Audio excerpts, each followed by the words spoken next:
حال سناؤ. Be be نے فرمایا میں تمہاری دنیا سے بیزار ہوں. اس دنیا سے بی بی نے 3 چیزیں پسند کی. فرمایا پہلی چیز النظر الی وجہ ابی، میں اپنے بابا کا چہرہ دیکھنا پسند کرتی ہوں. میرے ہاتھ بندھے ہوئے دیکھ لو، خطیب سمجھو، مسافر سمجھو، جو بڑے ہو وہ اپنا بیٹا سمجھو، جو برابر والے ہو بھائی سمجھو. دوسری سیدہ کی پسند کو ضرور اپنانا، تمہیں آج کے دن کا واسطہ. اور فرمایا دوسری چیز القراءۃ کتاب اللہ، میں اللہ کی کتاب پڑھنا پسند کرتی ہوں. ہماری اس کتاب سے لگن ہے.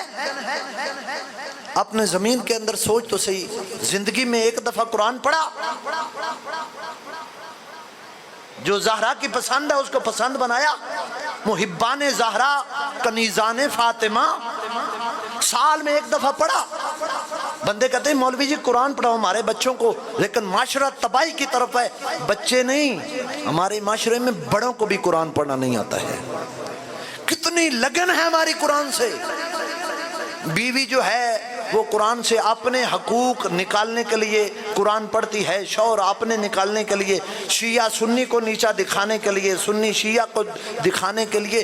ہم قرآن پڑھتے نہیں ہیں مطلب کے لیے، اپنے مطلب مقصد مادی دنیا میں. اکثر قرآن کو ہم نے تعویذوں کے لیے استعمال کیا ہے. خدا کی قسم اگر قرآن پڑھ تو پتہ چلے صرف یا علی کہنے سے جنت نہیں ملنی، کچھ کرنے سے جنت ملنی ہے.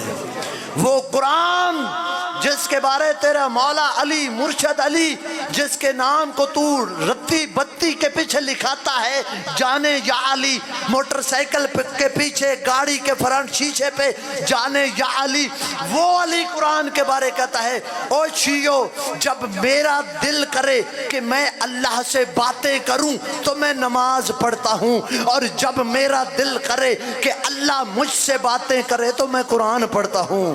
وہ قرآن جس کے بارے تیرے سید سجاد فرماتے ہیں اور دنیا والوں اگر مجھے مشرق سے لے کے مغرب تک جانا پڑے، گھوپ اندھیرا ہو، اندھیرے میں کہیں جانا پڑے ڈر تو لگتا ہے نا.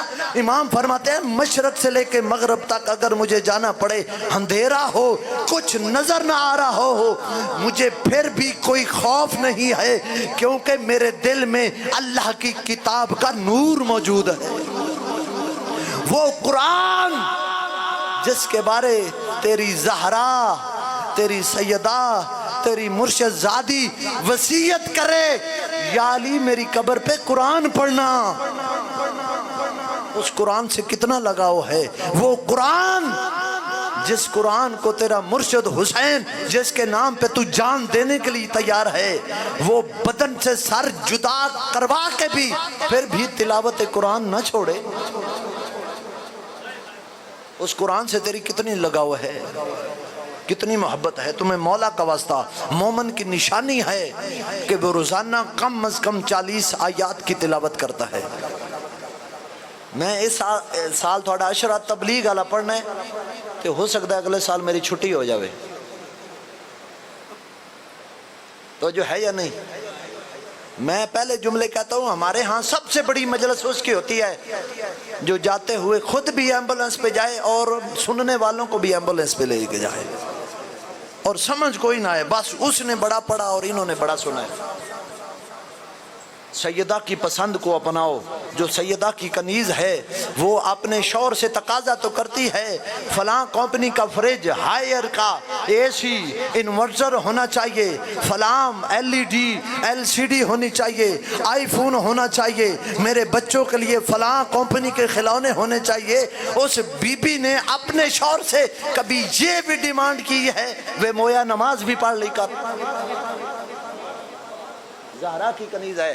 پھر گھر میں ایک کام بھی سیدہ کی پسند کا نہیں، اور پھر کہتے ہیں کہ ساڑھے ہوتے پھوپھی نے تویز کر دیتے نے.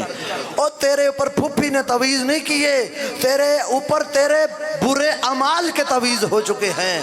خدا کی قسم بندے کہتے ہیں یار آج میں کام گیا تھا، سارا دن میرا کوئی کام سیدھا نہیں ہوا، کوئی نیس بندہ میرے متھے ماتھے لگ گیا تھا، تیرا چوتھا امام فرماتا ہے اگر دن کی نحوستوں کو ختم کرنا چاہتا ہے تو دن کا آغاز اللہ کی کتاب کی تلاوت سے کیا کر۔